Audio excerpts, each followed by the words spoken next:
मेरी बात को ध्यान दें।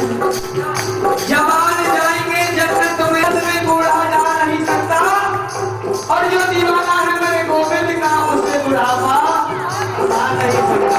तो बिल्कुल सीधे हाथ खड़े करेंगे राधे नाम से कीर्तन करते हुए राधे राधे राधे राधे राधे राधे राधे राधे राधे राधे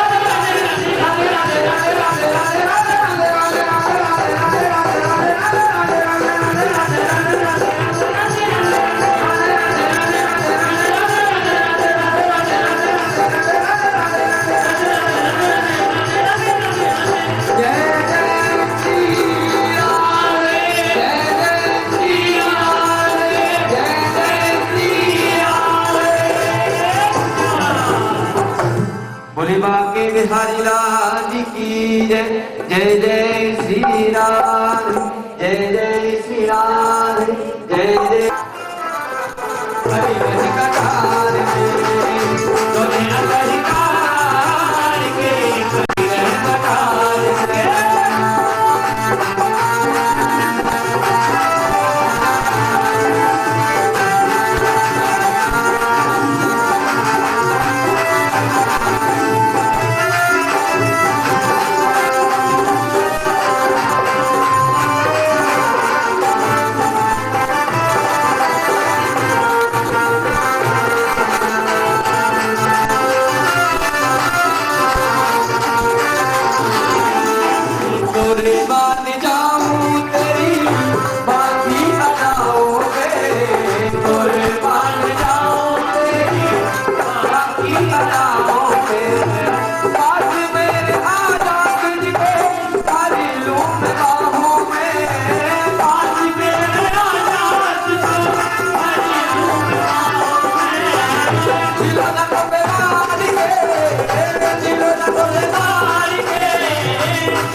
हरिलाल की जय जय श्री राधे जय जय श्री राधे जय जय श्री राधे श्री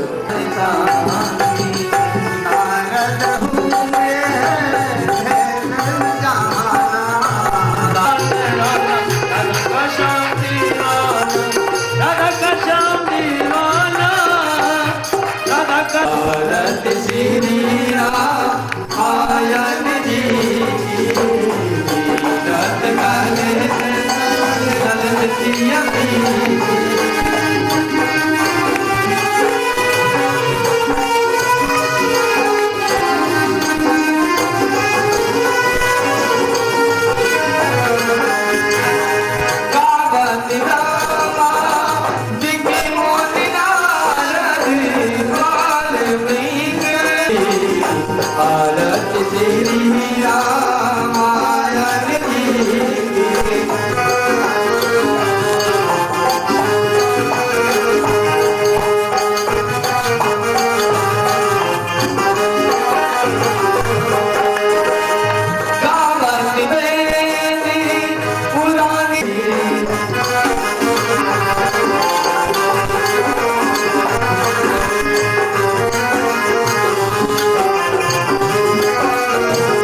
सीता मायन की तीरथ करे ललित सिया की भारत सीता मायन की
शांति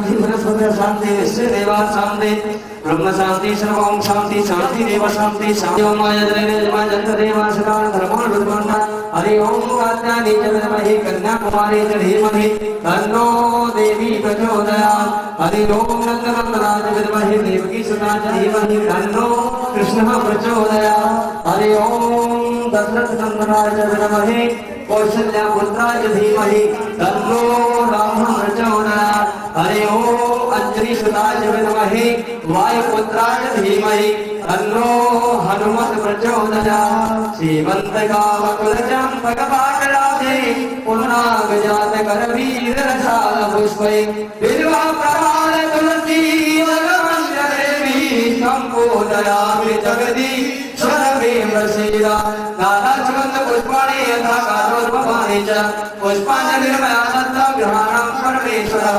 पुष्पाञ्जलि अर्पण करो ग्रहण करो महाराज कृपा दृष्टि अवराभ्यो मेरी शरण पड़े की रात इदं मंत्र पुष्पाञ्जलिं समर्पयामि नमः बोले लक्ष्मी नारायण भगवान की जय उमापति महादेव की जय पवन सुत हनुमान की जय सच्चिया जोता वाली माता तेरी सदा ही जय सिया का प्रोग्राम है तो भगवान भोलेनाथ का विवाह कराना है वहाँ तक की कथा बाकी बाबा की दीक्षा कल के प्रसंग में आप ध्यान दें कहाँ पर प्रसंग गिरा सुलक्षण सुता तुम्हारी सुनो मुझे अब कोई चाहिए जिनके हस्त रेखा का अवलोकन करके सारे स्वभाव का वर्णन किया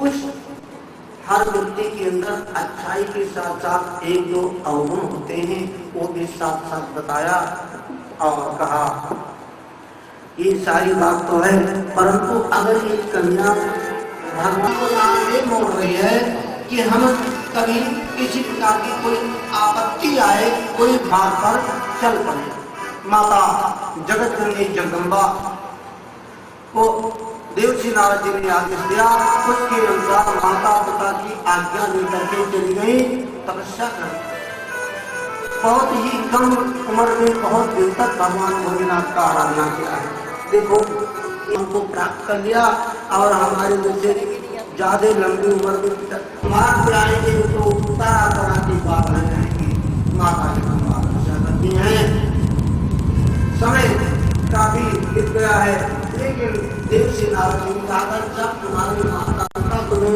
बुलाने आए तब तुम प्रेम से घर लौट आओ तो वहां से घर आते हैं यहाँ तक घर पहुंचते हैं उसी समय इधर एक तारक नाम का असुर उत्पन्न हुआ, जिसको हम तारकासुर कहते हैं। आप लोग शिव पुराण में इस कथा को सुने हो, रामचरितमानस में इसका दर्शन दिया गया है। वो बड़ा ही प्रलय, बड़ा ही उसी से उसका बल हो सकता है, बाकी संसार में कोई उसको मारने वाला नहीं है। ये वरदान प्राप्त था, उसको संहार संसार में कोई कर नहीं सकता है, मनमानी कार्य करता। जहां हम जाते हैं और वहां से आ जाते हैं। तो मूल बात हम भी आपको मैं बताना चाहते हैं। आप जानते हो इनके नाम स्मरण अथवा इनकी अर्चन दोनों के द्वारा इनको हम प्रसन्न कर सकते हैं। अर्चन कहते हैं जिसे आप अक्षय करते हो, नहलाते हो, जो भी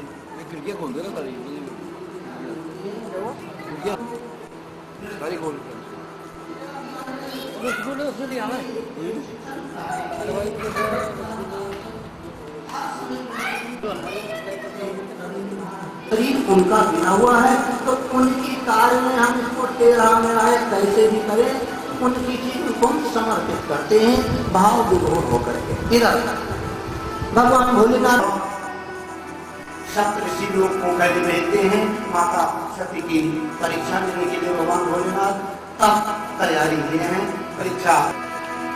वो सब शंकर जी को बीच में बैठा दिए हैं और श्रृंगार करने के लिए भस्म ले आए हैं। चारों तरफ ढेर लगा के रख लिए हैं, सामान सब एकत्रित कर लिए हैं, उनका जितना साधन। जटा उनकी बड़ी बड़ी है, उसका मुकुट बना रहे हैं और सारा व्यवस्था हो रही है।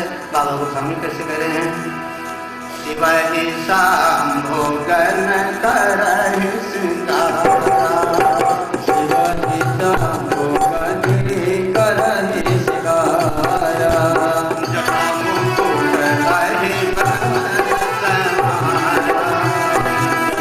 मुकुट रहि और सवारा,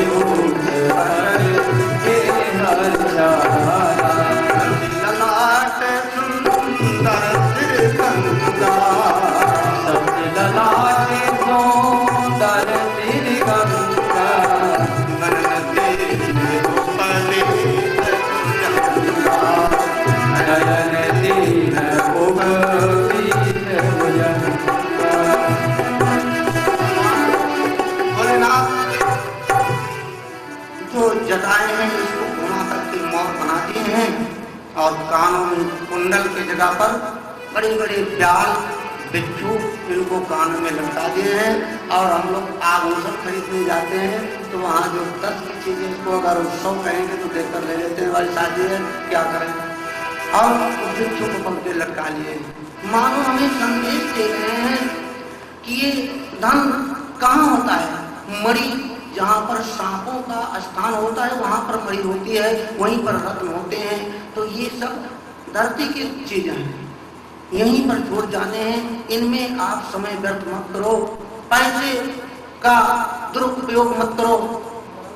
माथे पर ललाट पर जो है सुंदर उस भस्म की भस्माभूति पूरे शरीर में लगाते हैं।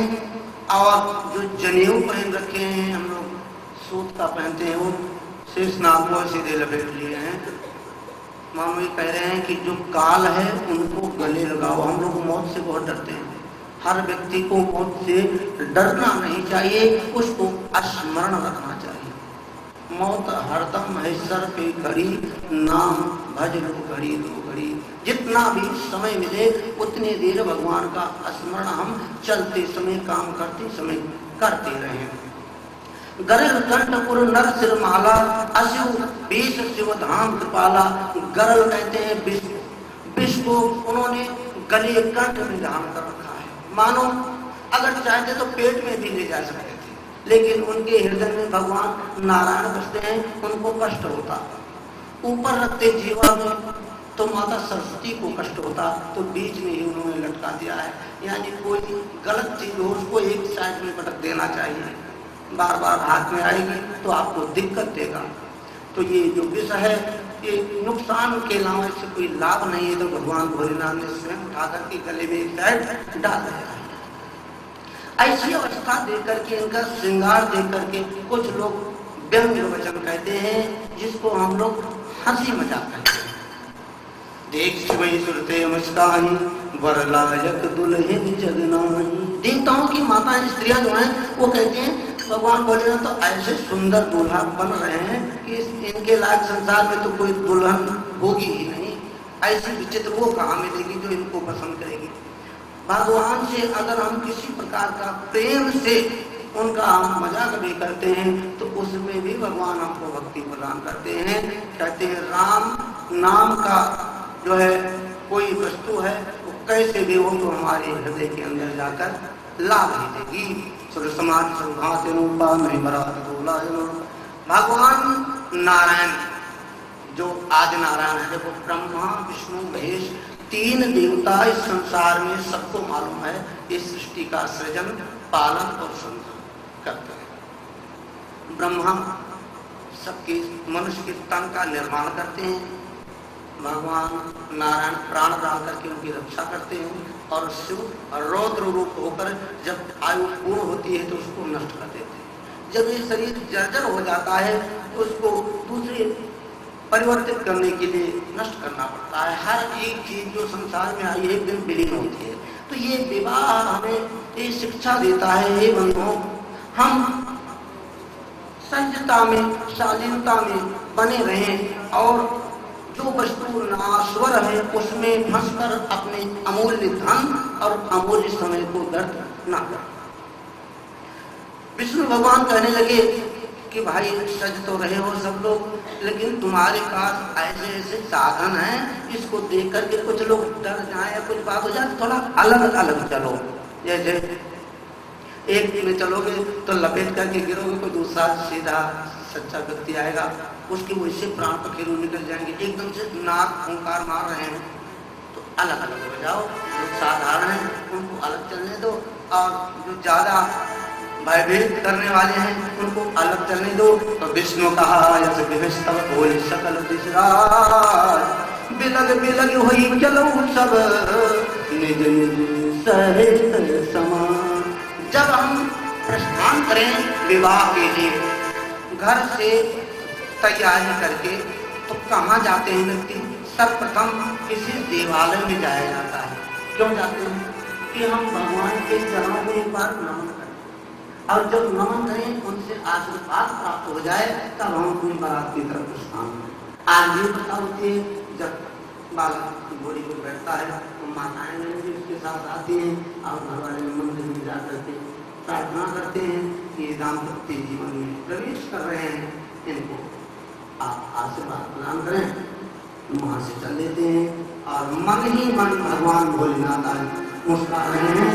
विष्णु भगवान के वचन को सुन करके मन ही मन महेश मुस्कुराए, मन ही मन महेश मुस्कुराए, करके संग बचन नहीं छाए, करके संग बचन नहीं आए, शासन सुनि सर आए, शासन सुनि सर आए, बदल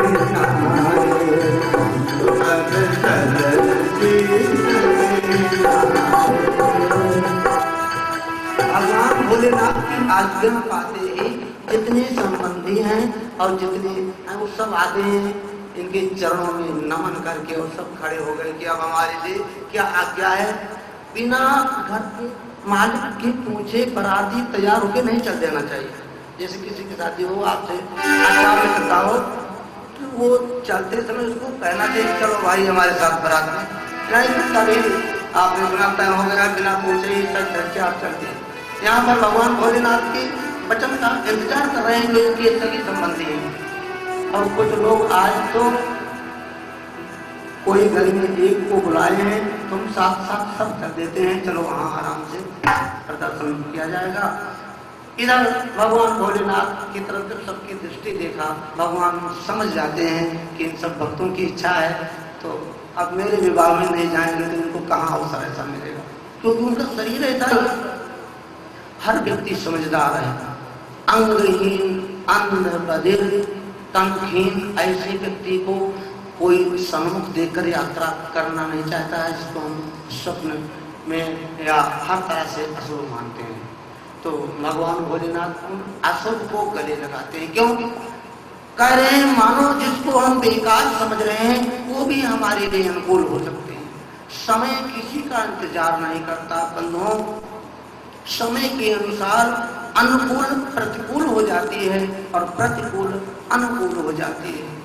ये भगवान भोलेनाथ का पावन पवित्र कथा हमको इस प्रकार से सांत्वना देता है कि हम कभी भी किसी वस्तु को व्यर्थ ना समझें। चिता की भस्म को लोग डरते हैं, रात्रि में नहीं जा सकते, लेकिन वो अपने शरीर में अपावन जीव को मल रहे हैं। ये शरीर एक दिन इस मिट्टी में मिलना है और चिता की भस्म मलने से शरीर पुष्ट होता है। जो बालक मिट्टी में खेलते हैं, धूल मिट्टी में ज्यादा रहते हैं, उनको वो जो प्रकृति की गुण उनको उनके अंदर आते हैं, तो जो रोगान होते हैं उनसे लड़ने की उनको शक्ति मिलती है, अथवा वो बीमार कम पड़ते हैं। जितना हम उनको प्रकृति से दूर हटाते जाएंगे वो उतना ही जो है ग्रसित होते जाते हैं। तो सारी नेचुरल चीज ग्रहण कर रहे हैं लोग बाबा भोलेनाथ, तो हम लोगों को भी वही करना चाहिए। यहाँ नाना वाहन नाना वेशा, बेसे शिव समाज निज देखा, ऐसे ऐसे वाहन आए हैं। आजकल के वाहन आप लोग जानते हो, उस समय के ऐसे वाहन थे, उनको देख करके सब हंसते हैं कि इनमें बैठ करके हम लोग कैसे चलेंगे, और जो उनके बराती हैं उनका असर कैसा है। को मुखहीन विपुल मुख गाओ, किसी व्यक्ति के मुंह ही नहीं, अब किसी के तमाम मुंह, दिन पद कर को बहो मृदभाव, किसी की एक हाथ नहीं है, किसी के हजारों हाथ है। ऐसे भयंकर स्वरूप देख करके तो आदमी क्यों नहीं डरेगा। तन कीन को यति पीन पावन, को पावन गति धरे, नूतन कराल कपाल कर सब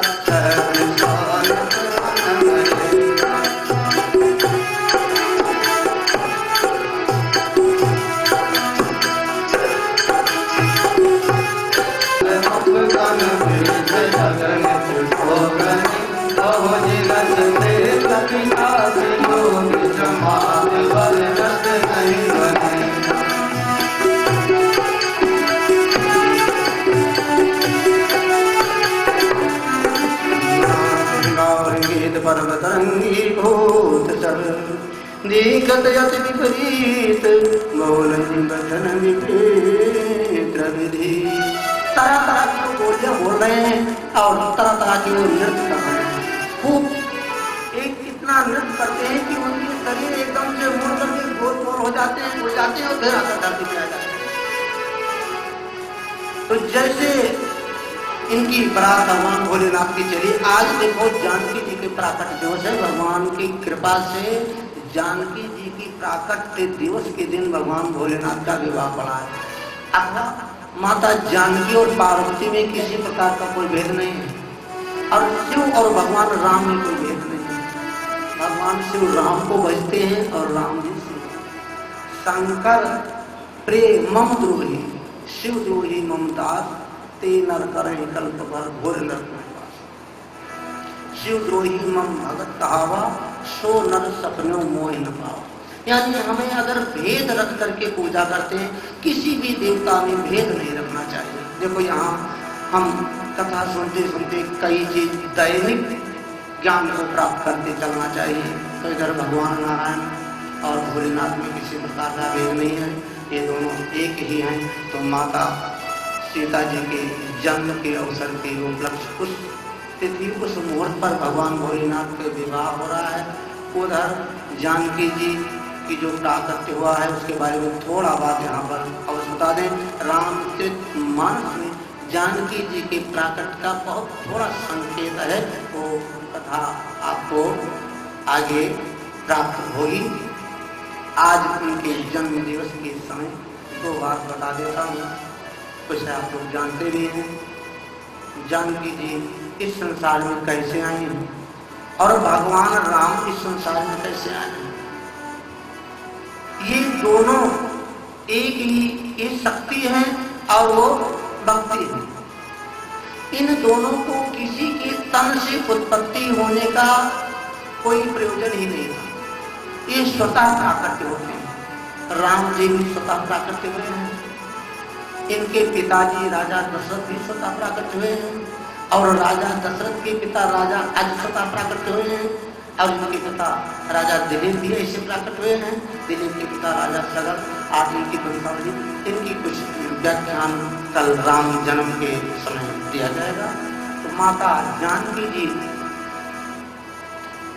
बहुत से महात्माओं ऋषियों के अंश से इनकी प्राप्ति हुई है, उत्पत्ति हुई है। तो जो जिस बालक की या जिस पुत्री का जन्म कोई दिव्य महात्माओं के संयोग से प्राप्त होता है, उनका तो जीवन धन्य और दिव्य होता ही है, इसमें किसी प्रकार का संदेह नहीं। और हर युग में हर समय में सज्जन और असज्जन व्यक्ति हुआ करते थे। उस समय भी देवता थे, उनको भी बहुत प्रकार के कष्ट हुआ करता था। राक्षस आज बहुत सताते थे, उनसे कर लेते थे, उनके पास कुछ होता नहीं था तो उनसे कहते थे अपना तक का हिस्सा दो, अब अपना खून लाओ ना तुम्हें मार दे, तो उनसे खून निकाल लिया करते थे राक्षस लोग, और सब दे जाकर के घड़ा में डाल दिया गया, परिवर्तित किया गया।